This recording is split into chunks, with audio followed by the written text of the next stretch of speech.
여러분 안녕하세요. 오늘은 여러분들과 함께 다윗과 솔로몬 그리고 또 사울 이런 이야기들을 살펴보면서 하나님과 함께하는 것이 축복이고 또 하나님을 떠나는 것이 저주임을 다시 한번 생각해 보는 시간을 가져보려고 합니다. 보기 전에 기도하면서 시작할게요. 하나님 아버지, 말씀을 읽다가 은혜 받은 부분을 나누려고 합니다. 성령님이 함께 하셔서 지혜를 주시고 또 이 말씀이 능력이 되어서 많은 분들에게 은혜를 함께 공유하는 시간 되게 도와주세요. 예수님의 이름으로 기도합니다. 아멘. 역대하가 되겠죠. 역대하 6장 7절. 역대하 6장 7절에 보면 내 아버지 다윗이 즉 솔로몬이 이제 이야기하는 것인데요. 이스라엘 하나님 여호와의 이름을 위하여 성전을 건축할 마음이 있었다. 이렇게 이야기하면서 16절, 17절에 보면 이스라엘의 하나님 여호와여 주께서 주의 종 내 아버지 다윗에게 말씀하시기를 내 자손이 그들의 행위를 삼가서 내가 내 앞에서 행한 것 같이 내 율법대로 행하기만 하면 내게로부터 나서 이스라엘 왕위에 앉을 사람이 내 앞에서 끊이지 아니하리라 하셨사오니 이제 다윗을 위하여 그 허락하신 말씀을 지키시옵소서. 그런즉 이스라엘 하나님 여호와여 원하건대 주는 주의 종 다윗에게 하신 말씀이 확실하게 하옵소서 하면서 솔로몬의 기도가 나오고 있습니다. 이 말씀은 열왕기상 8장 22절부터 53절 말씀을 살펴보면 또 이렇게 같이 나오고 있는데요. 그리고 이제 이 말씀을 보신 후에 역대하 6장 30절로 가볼게요. 그곳에 가면 뭐라고 쓰여 있냐면 주는 계신 곳 하늘에서 들으시며 사유하시되 각 사람의 마음을 아시오니 그의 모든 행위대로 갚으시옵소서. 주만 홀로 사람의 마음을 아심이니이다 하면서 하나님께서는 우리 각 사람의 마음을 살펴보시고 아시는 분이라고 이렇게 나와 있습니다. 하나님께서 어떤 분이신가에 대해서 고백하는 이야기죠. 그리고 이제 역대하 7장 성전 낙성식이 나오는데요. 거기에 가면 15절 말씀과 16절, 17절을 살펴보면요. 이제 이곳에서 하는 기도에 내가 눈을 들고 귀를 기울이니 이건 이제 무엇이냐면 하나님께서 여호와 하나님 아버지께서 말씀하시기를 솔로몬에게 나타나서 내가 눈을 들고 귀를 기울인다. 이는 내가 이미 이 성전을 택하고 거룩하게 하여 내 이름을 여기에 영원히 있게 하였음이라. 내 눈과 내 마음이 항상 여기에 있으리라. 내가 만일 내 앞에 행하기를 내 아버지 다윗이 행한 것과 같이 하여 내가 내게 명령한 모든 것을 행하여 내 율례와 법규를 지키면 하고 18절 말씀까지 볼게요. 내가 내 나라 왕위를 견고하게 하되 전에 내가 내 아버지 다윗과 언약하기를 이스라엘 다스릴 자가 내게서 끊어지지 아니하리라 한 대로 하리라. 이렇게 이제 여호와께서 말씀하고 계십니다. 요즘에도 교회가 많이 있는데 정말 하나님께서 머무르시는 그 교회, 물론 하나님께서는 성전에서 머무실 수 있는 그런 제한된 분은 아니시지만 우리를 위해서 머물러 주실 때 바로 그곳에서 우리가 하나님을 찬양하고 예배드릴 수 있는데요. 하나님께서 솔로몬에게 말씀하신 것과 같이 눈을 들고 귀를 기울여서 바라보시고 또 성전을 택하셔서 그곳을 거룩하게 하시면서 그 이름을 여호와 하나님 아버지의 이름을 영원하게 있게 하실 수 있는 곳이 있다면 얼마나 감사할지 생각만 해도 정말 복되고 감사한 교회다 생각을 하게 됩니다. 우리가 섬기는 교회가 그렇게 되어야 할 것이라고 생각합니다. 역대하 7장 19절부터 22절까지 다시 돌아가 보면요. 그러나 너희가 만일 돌아서서 내가 너희 앞에 둔 내 율례와 명령을 버리고 가서 다른 신들을 섬겨 그들을 경배하면 내가 너희에게 준 땅에서 그 뿌리를 뽑아내고 내 이름을 위하여 거룩하게 한 이 성전을 내 앞에서 버려 모든 민족 중에 속담거리와 이야기거리가 되게 하리니 이 성전이 비록 높을지라도 그리로 지나가는 자마다 놀라 이르되 여호와께서 무슨 까닭으로 이 땅과 이 성전에 이같이 행하셨는고 하면 대답하기를 22절 말씀입니다. 자기 조상들을 애굽 땅에서 인도하여 내신 자기 하나님 여호와를 버리고 다른 신들에게 붙잡혀서 그것들을 경배하여 섬김으로 여호와께서 이 모든 재앙을 그들에게 내리셨다 하리라 하셨더라. 그러니까 무슨 말씀이냐면 여러분들 읽어서 아시겠지만 이렇게 하나님께서 임재하시고 함께 하셨던 성전이라 할지라도 계속 하나님을 섬기지 않고 다른 율례와 명령을 지키려고 하고 하나님 것을 버리고 다른 신을 섬기면 하나님께서는 많은 사람들로 하여금 수치를 당하게 하고 또 재앙을 내린다고 이렇게 말씀하고 계십니다. 즉 여호와를 떠나는 것이 바로 축복에서 떠나는 것이죠. 8장으로 넘어가면요. 8장 1절부터 보시면 20년 동안 그 건축을 했죠. 여호와의 전과 또 그 솔로몬이 자기의 궁궐을 건축하였다고 나와 있고요. 그리고 8장 16절에 보면은 솔로몬이 여호와의 전에 기초를 쌓던 날부터 준공하기까지 모든 것을 완비하였으므로 여호와의 전 공사가 결점 없이 끝났다 이렇게 나옵니다. 그러니까 여호와의 전이 성전이 아무런 흠이 없이 잘 끝났습니다. 그래서 9장에 가보면 스바 여왕이 하나님을 송축하러 와서 그 솔로몬을 만나고 나서 또 성전을 보고 나서 하나님을 송축하는 그 장면이 또 나오고요. 9장 20절에 보면은 솔로몬 왕이 마시는 그릇이 다 금이요 레바논 나무 궁의 그릇들도 다 순금이라 솔로몬의 시대에 은을 귀하게 여기지 아니하면 왕의 배들이 후람의 종들과 함께 다시스로 다니며 그 배들이 3년에 1차씩 다시스의 금과 은 상아와 원숭이와 공작을 실어 옮이더라 이렇게 이야기하면서 솔로몬의 영광이 얼마나 재물이 많았는지 또 알려주고 있습니다. 이 말씀은 열왕기상 11장 21절 말씀에도 동일하게 나와 있습니다. 역대하 9장 22절 말씀에 보면 솔로몬의 재산과 지혜가 얼마나 컸는지 나와 있습니다. 그리고 23절에 보면 천하의 열왕이 하나님께서 솔로몬의 마음에 주신 지혜를 들으며 그의 얼굴을 보기 원했다 하면서 하나님께서 주신 지혜는 우리의 마음에 주시는 지혜라고 다시 한번 생각해 보게 됩니다. 열왕기하 9장 29절부터 31절 말씀을 읽어보면요. 이외에 솔로몬의 시종 행적은 선지자 나단의 글과 실로 사람 아히야의 예언과 선견자 id도의 묵시책 곧 id도가 느밧의 아들 여로밤에 대하여 쓴 책이 기록되지 아니하였느냐. 솔로몬이 예루살렘에서 온 이스라엘을 다스린 지 40년이라.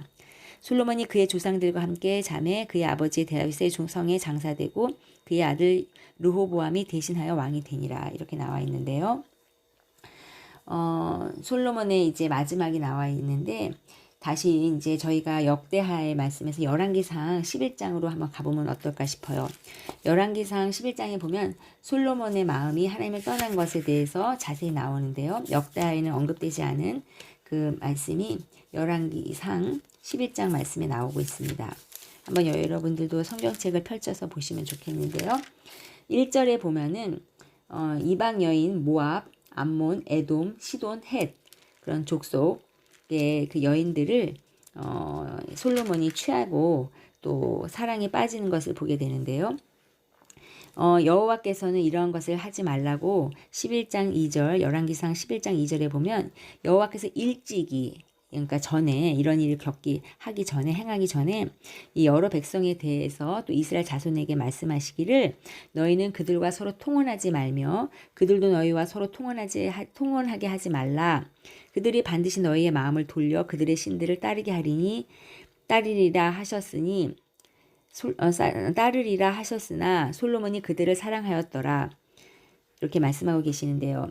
하나님께서는 분명히 아시고 솔로몬이 그렇게 다른 족속의 그 이방 여인들과 결혼하지 말라고 말했는데도 불구하고 후궁을 들여서 그 후궁이 700명이나 되고 첩이 300명이나 되는데 그 여인들을 통해서 왕의 마음이 돌아서게 된 거죠.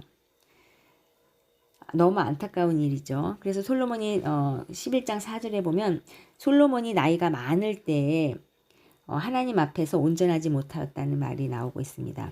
그러니까 우리가 나이가 들어가면은 하나님 앞에 더욱 완전해지고 온전해져야 하는데요. 예수 그리스도의 분량만큼 성장해야 하는데 그것이 아니라 오히려 나이가 들수록 예전에는 많은 은혜를 받았는데도 불구하고 더 온전해지지 못하고 후패하는 사람이 있는데요. 바로 솔로몬이 안타깝게 그 예가 되었습니다. 그래서 6절 말씀에 보면 솔로몬이 여호와 눈앞에 드디어 악을 행하게 되는데요.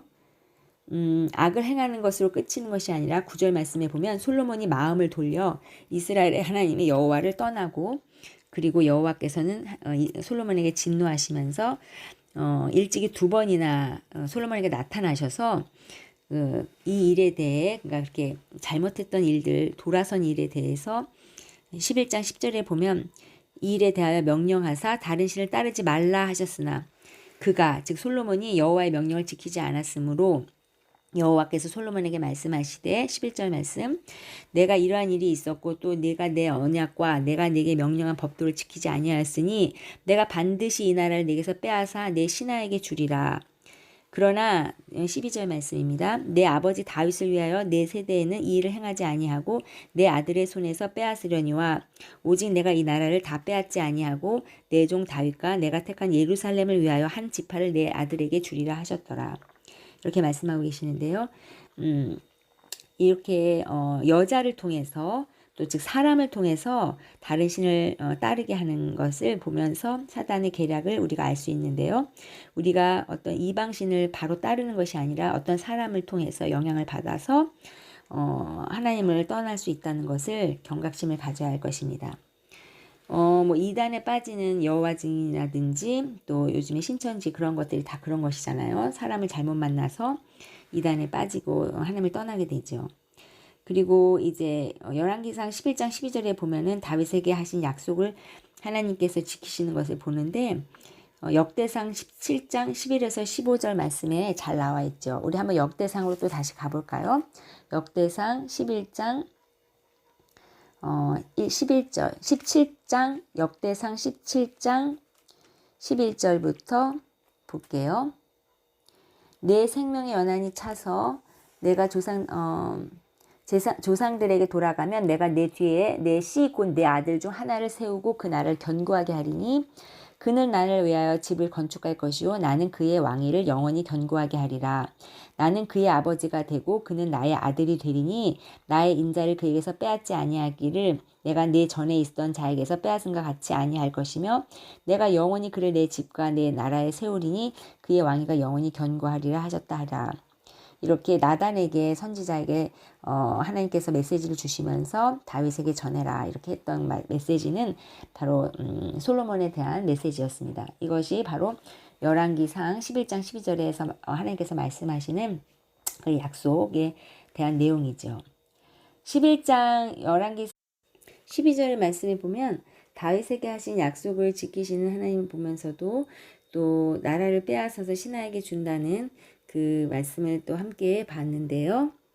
열왕기상 11장 14절에 보면은 이제 솔로몬의 대적들이 나오고 있습니다. 에돔 사람 하닷을 일으키시고 또 11장 23절에 보면 엘리아다의 아들 르손을 일으켜서 이렇게 솔로몬의 대적을 일으키시는 것은 바로 하나님께서 말씀하신 대로 지키지 않고 어겼기 때문에, 말씀을 어겼기 때문에 이렇게 재앙을 받게 됩니다. 11장 29절 말씀에 보면은요, 열왕기상 11장 29절에 보면 선지자가 나오는데요. 아히야라는 사람이 나옵니다. 아히야가 자기 옷을, 새 옷을 12조각으로 찢어서 10조각을 여로보암에게 주면서 솔로몬 손에서 빼앗아 10지파를 내게 주겠다 이렇게 이야기하는데요. 이제 여로보암을 사용하셔서 하나님께서는 다윗과 같이 여호와 길로 행하지 않고 여호와 보시기에 정직한 일과 법도와 율례를 행하지 않는 그 솔로몬을 벌하시는 것을 보게 됩니다. 11장 30절에 열왕기상 11장 30절에 나와 있고요. 또 38절에 보면은 여로보암에게 주시는 약속의 말씀이 있는데요. 이는 마치 솔로몬이 하나님으로부터 받은 말씀과 동일하다고 이렇게 적혀 있는 것을 열왕기상 9장 4절에서 5절 말씀을 보면 알 수 있습니다. 솔로몬이 여로보암을 죽이려고 한다고 이제 그 열왕기상 11장 39절에 내용이 나와 있는데요. 이와 비슷한 또 말씀이 어디에 있을까요? 바로 사울이 다윗을 죽이려고 했던 장면을 연상하면서 여러분들이 알 수 있을 텐데요. 원래 사울은 40세에 왕이 되어서 사무엘상 11장 6절에 보면 하나님의 영에 크게 감동된 적도 있었고 또 잘해보려고 하는 데도 있었는데 다윗을 보게 되면서 하나님의 말씀을 순종하지 않고 결국 여호와께서 사울을 버릴 만큼 악을 행하게 됩니다. 사무엘상 15장 11절 말씀에 보면은 사무엘에게 하나님께서 여호와 하나님께서 나타나셔서 사울을 왕으로 세운 것을 후회한다고 말씀하고 계시는데요. 여러분들은 하나님께서 여러분들을 한 명 한 명 이 녹음을 들으시는 분들은 다 택하셨다고 저는 믿습니다.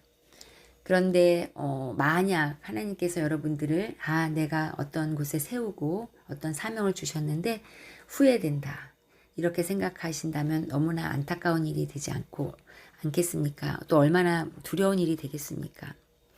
하나님께서 우리에게 성경 말씀을 이렇게 주신 것은 이런 사울이나 솔로몬과 같이 하나님을 믿었다가 떠나간 그 사람들을 보면서 그렇게 하지 말라고 알려주시는 것이잖아요. 예전에 내가 하나님을 잘 믿었다. 또 하나님께 영에 크게 감동되어서 성령 체험도 했다. 또 말씀도 많이 읽었다. 그렇게 했다 하더라도 현재 지금 하나님이 기뻐하시지 않는 일을 하고 하나님의 말씀을 따르지 않고 불순종하며 또 악을 행하고 결국 하나님을 떠난 상태로 있다면은 우리의 끝은 참 비참하게 그렇게 끝나고 말 것입니다. 어찌 보면 정말 가장 두려운 일일 수도 있는데요. 그래서 하나님께서 우리에게 두렵고 떨림으로 구원을 이루라고 말씀하셨습니다. 그리고 온전해지라고 예수 그리스도의 장성한 분량까지 온전해지라고 말씀하셨는데요. 오늘 말씀을 읽으면서 또 성령님께서 직접 이렇게 말씀을 가르쳐 주시면서 느끼고 배운 것은 우리는 하나님을 떠나서는 결코 복된 길로 갈 수가 없다. 여호와의 길, 예수님의 길, 진리의 길로 갈 수 없고 하나님을 떠나서는 결국 저주, 즉 재앙을 받을 수밖에 없다는 것을 다시 한번 생각합니다. 다른 게 복이 아니고요. 하나님과 오늘 함께 동행하는 거, 그것이 바로 복이고요. 하나님의 말씀을 순종하는 거, 그것이 바로 우리가 해야 할 일이고요. 또 우리가 자녀들에게 가르쳐야 하는 것이 바로 이 진리의 말씀, 여호와 하나님을 사랑하고 또 경배하고 그분을 따르고 순종하라는 거, 그것을 가르치는 또 엄마가 되어야 되겠다 생각을 했습니다. 솔로몬은 참 어떻게 보면 누구나 다 지혜를 많이 받았고 또 구하지 않은 재물도 받고 또 성전도 만들었기 때문에 세웠기 때문에 많은 사람들이 솔로몬과 같은 지혜를 구하기도 하고 또 여러 가지 하나님의 은혜를 구하기도 하는데요. 그러나 중요한 것은 솔로몬의 말년이 노년의 그러한 삶이 아름답지 못했다는 거, 끝까지 믿음을 지키지 못했다는 것을 다시 한번 생각하면서 우리도 이제 오늘 하루 지낼 때 정말 하나님께서 후회하는, 우리를 지으심을 후회하는 그러한 삶이 아니라 기뻐하시고 흐뭇해하시고 활짝 웃으실 수 있는 그런 삶이 되길 바라고요. 또 하나님께서 우리에게 말씀을 지키고 그렇게 따르면 주신다는 복이 있는데 그 복을, 영원한 복, 바로 영생의 복, 하나님과 함께하고 영원히 하나님 나라에서 사는 그 복을 주신다고 약속하셨는데 그 약속을 꼭 얻는, 저희가 이룰 수 있는 그런 믿음과 순종을 갖는 삶이 되기를 소원해 봅니다. 모든 걸 하나님께 감사드리며 기도로 마무리하겠습니다. 하나님 감사합니다. 정말 오늘 말씀을 통해서 순종이 얼마나 중요한지, 그리고 어떤 게 복이고 어떤 게 저주인지를 다시 한번 생각했습니다. 그리고 과거에 무엇을 한 것이 중요한 게 아니라 현재 지금 저희가 주님 앞에서 어떻게 살아가야 할지 다시 한번 생각하고 배웠습니다. 주님 배운 대로 실천하게 하셔서 머리로 아는 것이 믿음이 아니라 행하는 것이 믿음이라고 하셨사오니 주님을 기쁘시게 하는 믿음 있는 행함으로 하나님께 영광 돌리는 오늘 하루가 되게 도와주세요. 감사하며 예수님의 이름으로 기도합니다. 아멘.